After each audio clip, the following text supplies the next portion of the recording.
మానవునికి ఆహారమే ప్రాణం, విషం లేని అమృత ఆహారమే ఆరోగ్యం, ఆ ఆరోగ్యమే మహాభాగ్యం. ప్రకృతి సాయమే వ్యవసాయం, భూమికి ఆవు పేడ మూత్రమే సారం. విషం లేని ఆహారమే ఆరోగ్యం, రైతన్నే అందులకు కారణం. ప్రతి జీవికి ప్రకృతి సృష్టించిన రుణం, పంచభూతాలు పంటకి ఆధారం. పంచభూతాలు 5 ప్లస్ ఒక గోమాత కలిసి 6. ఈ 6 యోగ్యమే ఆరోగ్యం. పంచభూతాలు ప్లస్ గోమాత కలయికే యోగం మరియు యోగ్యం సౌభాగ్యం.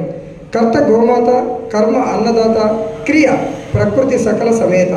మనస వాచ కర్మన ఈ సృష్టి స్థితి లయకు గోమాత, భూమాత, ప్రకృతి మాత, ఈ త్రిమాతల కలయికే సర్వజీవ రక్షణ.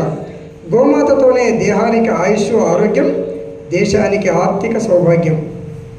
రైతన్నకు ఆవేదన రోదన దూరం. గోమాత